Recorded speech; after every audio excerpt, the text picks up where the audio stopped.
Discovery of neutron.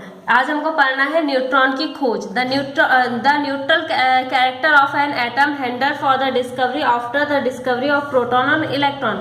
Electron और proton की खोज के बाद एटम की जो उदासीनता की प्रकृति है उसकी खोज की गई। Chadwick after a long time in 1932 discover neutron. Chadwick ने बहुत लंबे समय के बाद 1932 में न्यूट्रॉन की खोज की। On bombarding beryllium foil by alpha particle, उन्होंने जो बेरिलियम की जो फॉइल है या फिर जो सीट है उस पर अल्फा पार्टिकल्स की बॉम्बरिंग की, यानी उनको बरसाया। Chadwick found production of a new neutral particle. उन्होंने ये पाया कि एक नए उदासीन जो पार्टिकल है वो इसमें पाया जाता है। This neutral particle was named as neutron. इसी न्यूट्रल पार्टिकल को उन्होंने न्यूट्रॉन नाम दिया। It is slightly heavier than proton. ये थोड़ा सा ही प्रोटॉन से भारी होता है और इसका भार है 1.675 इंटू 10 पावर माइनस 24 ग्राम, और या फिर हम 1.0087 AMU भी इसको भी प्रदर्शित कर सकते हैं। In general calculation its mass is considered to be unit. Neutron is also consider the fundamental particle of an atom. और जो न्यूट्रॉन है उसको भी एटम का एक आधारभूत पार्टिकल कहा गया है। ठीक है, अब है atomic number, isotopes and isobar. यहाँ पे पढ़ना है हमको परमाणु संख्या। सम आइसोटोप मतलब समस्थानिक और आइसोबार मतलब समभारी। एटॉमिक नंबर या परमाणु संख्या क्या होती है? इन 1913 mostly estimated the positive charge in an atomic nucleus experimentally. 1930 में मोस्टली ने ये पाया कि एटम के जो न्यूक्लियस है उसमें पॉजिटिव चार्ज पाया जाता है। He determine it by the frequency और wavelength of X ray emitted from various element. उन्होंने इसकी खोज जो है वो एक एक्सरे या की जो तरंग एक्सरे वाले तरंग दैर्ध्य के जो फ्रीक्वेंसी है उसको अलग अलग एलिमेंट में से एमाइट करके उन्होंने इसकी खोज की। According to the mostly number of unit positive charge present in the nucleus of an atom is called the atomic number. हमने एटम के स्ट्रक्चर के बारे में पढ़ा था कि एटम जो है उसके बीच में न्यूक्लियस होता है और उस न्यूक्लियस में जितना भी पॉजिटिव चार्ज प्रेजेंट होता है वो उस एटम का एटॉमिक नंबर कहलाता है। इसका मतलब कि किसी एटम में अगर हमें उसको एटॉमिक नंबर बताना है तो वो प्रोटॉन के चार्ज के नंबर होता है। ठीक है, a proton present in the nucleus has a unit positive charge, therefore the atomic number of an element is equal to the number of proton present in the nucleus of an atom. जो proton होते हैं उनमें positive charge होता है, इसलिए हम कह सकते हैं कि एटम के न्यूक्लियस में जितने भी प्रोटॉन होंगे वो उस एटम का एटॉमिक नंबर कहलाता है। As an atom is neutral, hence number of electron present in the atom is equal to the number of proton. कोई भी एटम जो है वो न्यूट्रल होता है इसीलिए क्योंकि उसमें जितने प्रोटॉन होते हैं उतने ही इलेक्ट्रॉन जो है वो प्रेजेंट होते हैं। इट में therefore be concluded that atomic number is equal to the number of proton or the number of electron, it is be denoted by Z। इसलिए हम कह सकते हैं कि एटॉमिक नंबर वो नंबर है जो किसी भी एटम में पाए जाने वाले प्रोटॉन्स के बराबर होता है या इलेक्ट्रॉन्स के बराबर होता है, क्योंकि प्रोटॉन और इलेक्ट्रॉन दोनों बराबर होते हैं। तो या तो प्रोटॉन के बराबर या इलेक्ट्रॉन के बराबर से हम डिनोट कर सकते हैं, इसको हम Z से शो करते हैं। अब नेक्स्ट है मास नंबर, द्रव्यमान संख्या या द्रव्यमान अंक। As we know that the mass of each proton and neutron in an atom is considered to be unit and mass to the and the mass of electron is neglected। हम जानते हैं कि जो प्रोटॉन और neutron जो atom में present होते हैं उनकी इकाई का मान या उनका जो भार रहता है वो लगभग नगण्य होता है। therefore mass of an atom depend upon the mass of proton and neutron। तो इसलिए हम कह सकते हैं किसी भी एटम में इलेक्ट्रॉन का तो नगण्य है, इसलिए हम कह सकते हैं कि एटम का जो भार होगा वो या तो प्रोटॉन या न्यूट्रॉन के भार के बराबर होगा।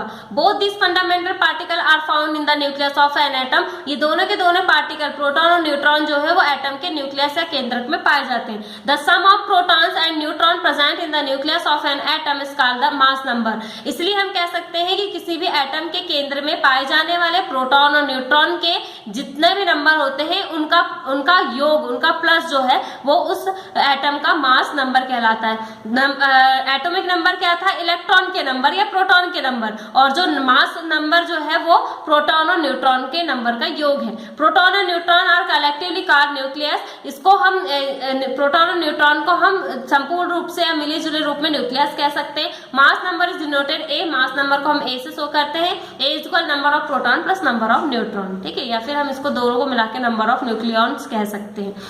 आइसोटोप्स क्या होते हैं? समस्थानिक atoms of an element with different mass number are called isotopes. ऐसे एलिमेंट जिनमें जो पाए जाने वाले एटम है उनका मास नंबर, यानी ये जो हमने पढ़ा ऊपर, यानी प्रोटॉन और न्यूट्रॉन के नंबर का योग जो है वो अगर सेम होता है तो वो एक दूसरे के आइसोटोप कहलाते हैं। Atoms of an element with different mass number are called isotopes. Sorry, different mass होगा, यानी इनमें जो मास होगा वो एक दूसरे के से डिफरेंट होगा, तो ऐसे एलिमेंट को हम आइसोटोप्स कहते हैं। An element is known by its atomic number, इसको हम इसके मास अलग होने की वजह से इन एलिमेंट में हम डिफरेंट इनके एटॉमिक नंबर से करते हैं। Hence atoms of an element with the same atomic number but different mass number are known as isotopes. इसलिए हम कह सकते हैं कि किसी एलिमेंट के ऐसे एटम जो कि जिनका एटॉमिक नंबर जो होता है वो सेम हो लेकिन उनका मास अलग अलग हो, वो एक दूसरे के आइसोटोप होते हैं। जैसे एग्जांपल में दिया है हाइड्रोजन के isotopes, they have same atomic number 1 and different mass number. ये जो आप नीचे जो लिखा है 1H1, तो ये जो नीचे वाला जो 1 है वो किसको दिखा रहा है? वो दिखा रहा है सेम एटॉमिक नंबर को, यानी इनका सबका एटॉमिक नंबर 1 है, लेकिन जो ऊपर वाला है वो क्या दिखा रहा है? मास नंबर जो अलग अलग है, पहले का 1, दूसरे का 2 और 3। तो जो सेम इनका एटॉमिक नंबर हो लेकिन एटॉमिक मास अलग अलग हो तो ये कहलाते हैं आइसोटोप्स। तो हमने हाइड्रोजन के 3 आइसोटोप्स पढ़े हैं, प्रोटियम, ड्यूटेरियम और ट्राइटियम। ठीक है, अब है आइसोबार या संभारिक, जिसको बोला जाता है atoms of different element with same mass number are called isobar. तो आइसोबार जो होते हैं वो आइसोटोप से अपोजिट है, जब वो एटम वे एलिमेंट जिनके एटम में सेम मास नंबर हो वो आइसोबार कहलाएंगे। Since the element are different their atomic number are also different. तो इनके एटॉमिक नंबर अलग अलग होंगे और एटॉमिक मास सेम होगा। Hence isobar have same mass number but different atomic number. आप दोनों में से कोई एक चीज याद रखोगे कि या तो मास सेम याद रखें या फिर जो उनके एटॉमिक नंबर है वो अलग अलग, कोई एक याद रखेंगे तो याद हो जाएगा। जैसे कि आर्गन का दिया है, इसमें आर्गन और पोटेशियम और कैल्शियम, इसमें क्या दिया है कि इनके मास सेम है 40 40 40, लेकिन इनका एटॉमिक नंबर जो है वो अलग अलग है। ठीक है, तो ये कहलाते हैं आइसोबार्स। नेक्स्ट है Thomson atomic model and its limitations. तो जो साइंटिस्ट थॉमसन है उन्होंने एटॉमिक मॉडल दिया है और उसमें कुछ कमियां थी। तो उनके मॉडल में क्या था? After the discovery of electron and positive ray, electron की खोज या पॉजिटिव रे की खोज के बाद sir J Thomson first of all assumed an atomic model. तो सबसे पहले जो सर जे थॉमसन थे वो पहले वैज्ञानिक थे जिन्होंने एटॉमिक मॉडल के बारे में परिकल्पना दी। According to him an atom is a sphere of positive charge in which electron equal to positive charge are embedded or distributed। तो उन्होंने बताया कि एटम जो है वो एक गोल होता है और पॉजिटिव चार्ज जो होते हैं वो इलेक्ट्रॉन के इक्वल होते हैं। पॉजिटिव चार्ज जो होते हैं वो क्या होते हैं कि मतलब एक जगह स्थायी होते हैं और जो इलेक्ट्रॉन होते हैं वो डिस्ट्रीब्यूट होते हैं। The assumption was based on the British disk plum pudding. तो उन्होंने इसको एक डिस्क के रूप में या प्लम पॉडिंग के रूप में इस मॉडल का नाम दिया है।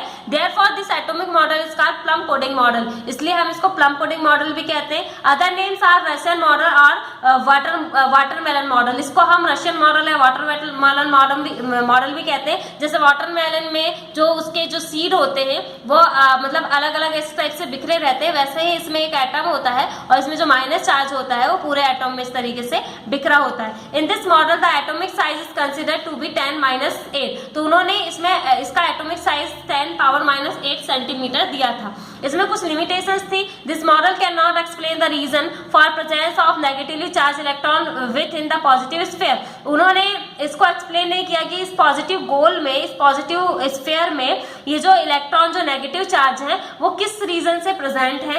It is unable to explain the hydrogen spectrum. उन्होंने हाइड्रोजन स्पेक्ट्रम को नहीं समझा पाए। Rutherford experiment of scattering of heavy alpha particles on bombarding with an atom can not be explain on the basis of this model.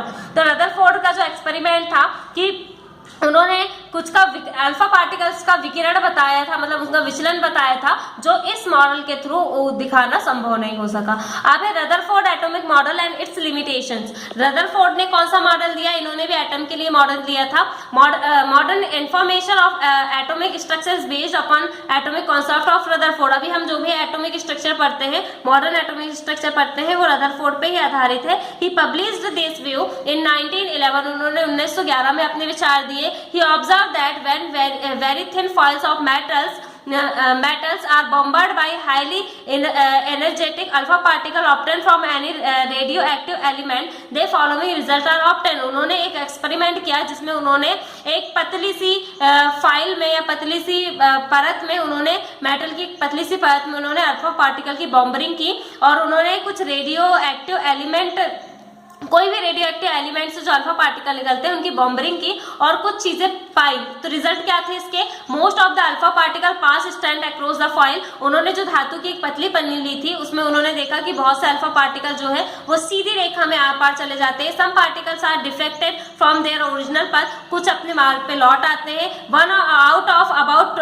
20,000 particles return back to its original path. कुछ अपने पथ से defected हो जाते हैं, और तीसरे में है कि लगभग 20,000 पार्टिकल्स में से लगभग कुछ पार्टिकल जो होते हैं वो अपने पुराने पथ पे लौट आते हैं। ठीक है, तो इस बेस पे उन्होंने कुछ ऑब्जर्वेशन दिए हैं। वो क्या है?